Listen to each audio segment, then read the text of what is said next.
ቢሞትም ሕያው ነው አለ። በእኔ የሚያምን እንጂ እኔን ያወቀ እግዚአብሔር እውቀት አይደለም። እግዚአብሔር ፊዚክስ ኬሚስትሪ አይደለም። እግዚአብሔር ብሉይ ኪዳን አዲስ ኪዳን አይደለም። እግዚአብሔር ድጓ ቋቋም አይደለም። እግዚአብሔር ቅኔ አይደለም። እግዚአብሔር ፊሎሶፊ ሳይኮሎጂ አይደለም። እግዚአብሔር ሕይወት ነው። ቢበላ የሚያጠግብ የዘላለም ዳቦ፣ ቢጠጣ የሚያረካ የዘላለም ሕይወት፣ ቢለበስ የሥጋን የነፍስን ነውር የሚሸፍን የነፍስን ብርድ የሚያስወግድ የሕይወት ልብስ ነው። ስለዚህ ወንጌላውያን ወንጌሉን ሲጽፉልን ተከታትሎ የተጻፈ የተሟላ የእውቀት መጽሐፍ አይደለም የጻፉት፣ የተሟላ የሕይወት መጽሐፍ ነው የጻፉት። እየተረዳችሁ ነው? ደህና መሻችሁ? እየሰማችሁ ነው?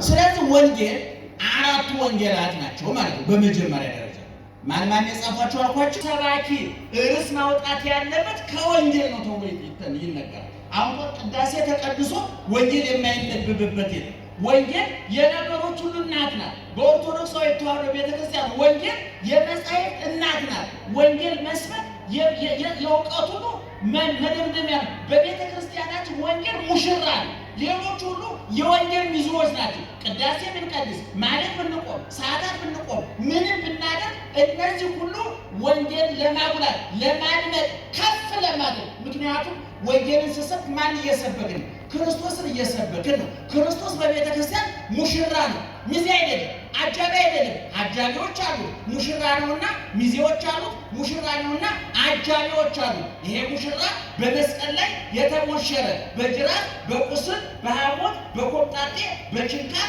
በአግለሶት የተሞሸረ ሙሽራ። ሙሽሪት ደግሞ ከጎኑ የተወለደችው ቤተ ክርስቲያን ናት። ሚዜዎቹ ደግሞ ዮሐንስ መጥምቅ እንደነገር ቅዱሳን ናቸው።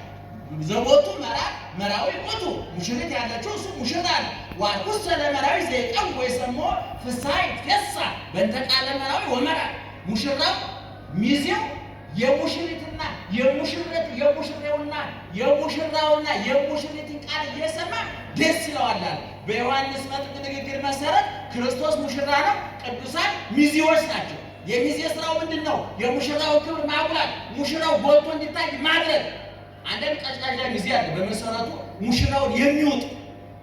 የከዚህ በፊት ወጣቶች መከራችሁ ሰምታችሁ በሚዲያ ላይ እኔ ወደፊት ሚያዝያ ይመጣል ሰርግ ስታርጉ ወጣቶቹ ሚዜ ዝነኛ ሰውና በመልክ የሚመጣቸው ሰው ሚዜ እንዳታደርጉ ማርያም ወጣት ምክር ነው መከራችሁ ተረሳላችሁ። አሁን ዝነኛ ሰው ሚዜ ብታደርጉ እናንተ ሙሽራው ቁጭ ብሎ እስቲና ፎቶን እንነሳና ያለው። ስለዚህ ዝነኛ ሰውና ቆንጆ ሰው ሚዜ አይሆን የናዋላችሁ እንዳትቆኝ። እንደው ክርስትና ጅልነት አይደለም። እና አያችሁ ቅዱሳን የሙሽራቸውን ክብር የሚያውቁ ሚዜዎች ናቸው።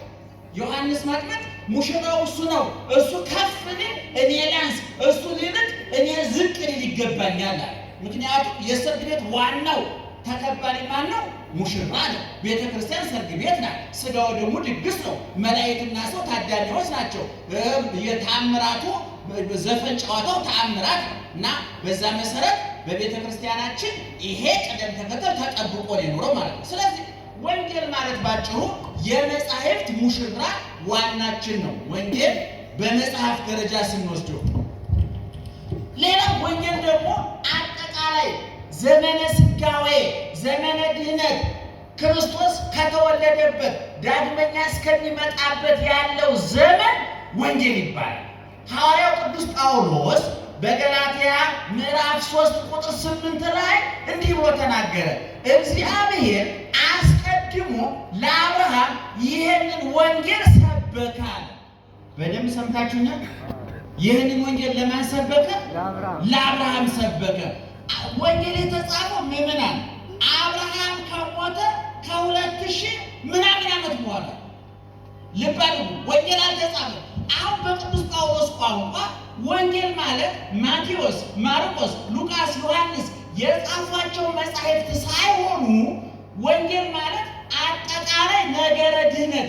ወንጌል የምስራች ነው ብያችኋለሁ አይደል? ለምሳሌ ክርስቶስ ሞተ ብዬ ብሰብክላችሁ እኔ መርዶ ነው የምስራች ነው? ሰምታችሁኛል? እዚህ ለምሳሌ አሁን አንድ ሰው ስልክ ደውሎ አበበ ሞተ ቢላችሁ መርዶ ነው የምስራች ነው? ነገሩ እንደ ሰውዬ ይለያያል። ክፉ ሰው ከሆነ የምስራች ነው አላውቅም። ወደዚህ ጉዳይ አልገባም። ግን አሁን ደውዬ እንትና እኮ ሞተ ብላችሁ መርዶ ነው የምስራች ነው? መርዶ ነው አይደለ? ያስደነግጣል። እኛ ግን ክርስቶስ ሞተ ብለን ስንሰብክላችሁ መርዶ ነው የምስራች ነው?